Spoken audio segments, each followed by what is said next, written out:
koyon yin tiki wannan shinkafa 5,000 a hada da ta kuke kan kowa kyauta zan sha shi ku dai ku bada ni lallai za ku ga aiki abinda kuke kasa to za ku samu har aka sun sa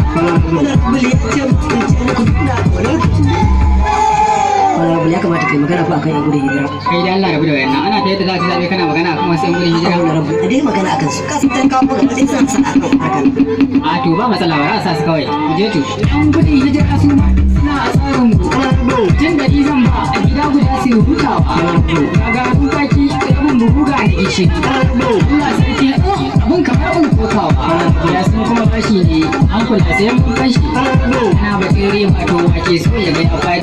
dan sai asa riba ce a yanzu kowa ya shaida kawai ya yi zai dawo da yan gudun hijira ko gida kuka zaɓe ni za ku sani sai na sace komai na yanku za ku ga aiki ka ina kuke yan wiwi ku tattaho yau ga mulkin kanan wiwi a garin nan duk na yin kaku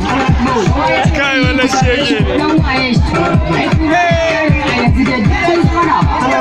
me kama ku a garin nan tunda ina raye ku je ku kasa ku sani sai mun cinye zaben a ke gama zaben ne gidan yari duk can zan kai su a yanzu an wani rabu kuma zai kai ku kuka zaɓe ni za ku sani sai na sace komai na yanku za ku ga aiki ka